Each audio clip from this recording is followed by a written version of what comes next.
मित्रांनो बघा, आपल्या ज्योतिषशास्त्रामध्ये आणि आपल्या सामुद्रिक शास्त्रामध्ये शरीरांच्या अंगांना खूप जास्त महत्त्व दिलं गेलं आहे। तर मित्रांनो आज ना आपण मित्रांनो जाणून घेणार आहोत की मित्रांनो एखाद्या स्त्रीचा पृष्ठभाग म्हणजे तिचं ढुंगण जर आकाराने मोठं असेल तर अशा स्त्रीचा स्वभाव, तिचं व्यक्तिमत्व हे कसं असतं। म्हणजे मित्रांनो तुम्ही ना अशा स्त्रियांना तुम्ही पाहिलं असेल की त्यांचा पृष्ठभाग ना म्हणजे त्याचं ढुंगण आकाराने ना थोडंसं मोठं असतं। तर मित्रांनो अशा स्त्रियांचं व्यक्तिमत्व, अशा स्त्रियांचा स्वभाव हा कसा असतो, तर मित्रांनो आज ना आपण त्याच्याबद्दल सविस्तरपणे जाणून घेणार आहोत। तर मित्रांनो जर तुम्हाला ना ही गोष्ट जर खरोखरच जर जाणून घ्यायची असेल तर मित्रांनो आजचा व्हिडिओ ना हा तुम्ही पूर्ण बघा आणि प्रत्येक पुरुषाने, प्रत्येक मुलग्याने हा व्हिडिओ बघणं हे खूप जास्त गरजेचं आहे मित्रांनो। तर मित्रांनो त्याच्यासाठी ना आजचा व्हिडिओ हा तुम्ही पूर्ण बघा। तर मित्रांनो चला सुरुवात करूया आजच्या ह्या धमाकेदार व्हिडिओला।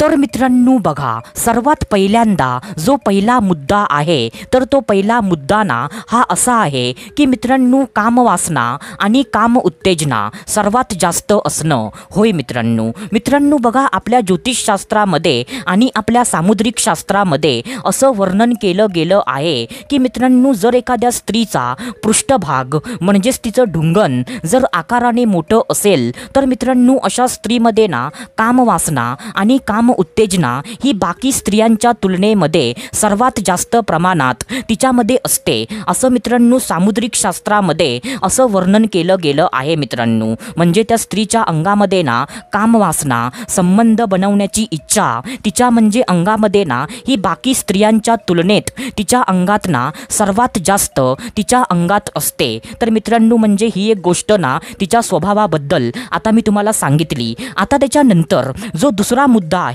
तर तो दुसरा मुद्दा ना हा असा आहे की मित्रांनो सर्वात जास्त कॉन्फिडन्स असणं। होय मित्रांनो, काय बोललो मी, सर्वात जास्त कॉन्फिडन्स म्हणजे मित्रांनो आत्मविश्वास तिच्यामध्ये असणं। तर मित्रांनो बघा, आपल्या ज्योतिषशास्त्रामध्ये आणि आपल्या सामुद्रिक शास्त्रामध्ये असं वर्णन केलं गेलं आहे की ज्या स्त्रीचा पृष्ठभाग, तिचं ढुंगण जर आकाराने मोठं असेल तर मित्रांनो अशा स्त्रीमध्ये जो आत्मविश्वास, जो कॉन्फिडन्स जो असतो ना, तर मित्रांनो तो आत्मविश्वास, तो कॉन्फिडन्स हा बाकी स्त्रियांच्या तुलनेमध्ये तिच्या अंगात ना सर्वात जास्त असतो। म्हणजे मित्रांनो अशी स्त्री ना कधी घाबरत नाही, कधी लाजत नाही, ती स्त्री ना एकदम बिंदास असते। म्हणजे मित्रांनो तुम्ही बघितलं असेल की बाकीच्या स्त्रिया ना घाबरतात, म्हणजे लाजतात, तर मित्रांनो ती स्त्री ना अजिबात लाजत नाही आणि कधी घाबरत पण नाही, ती एकदम ना बिंदास असते। तर मित्रांनो म्हणजे तिच्या अंगात ना कॉन्फिडन्स म्हणजेच आत्मविश्वास तिच्या अंगात ना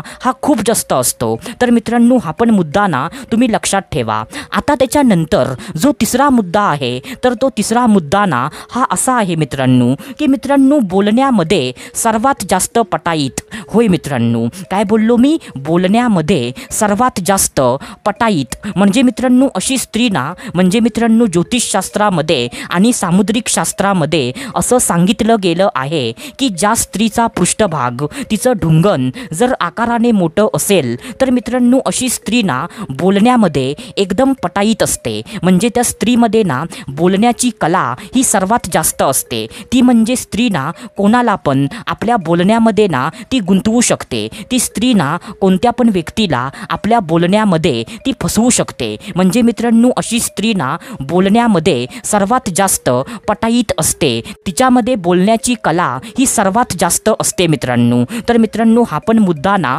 तुम्ही लक्षात ठेवा। आता त्याच्यानंतर जो चौथा मुद्दा आहे तर मित्रांनो चौथा मुद्दा हा असा आहे की मित्रांनो खुले विचार आणि मॉडर्न विचार। होय मित्रांनो, काय बोललो मी, खुले विचार आणि मॉडर्न विचार। आता बघा मित्रांनो ज्योतिषशास्त्रामध्ये आणि सामुद्रिक शास्त्रामध्ये असं वर्णन केलं गेलं आहे की ज्या स्त्रीचा पृष्ठभाग, तिचं ढुंगण जर आकाराने मोठं असेल तर त्या स्त्रीचे विचार ना एकदम खुले खुले असतात. म्हणजे ती स्त्री ना खुल्या विचारांची ती असते. तिचे विचार ना एकदम मॉडर्न असतात. म्हणजे मित्रांनो तिचे विचार ना एकदम आधुनिक असतात.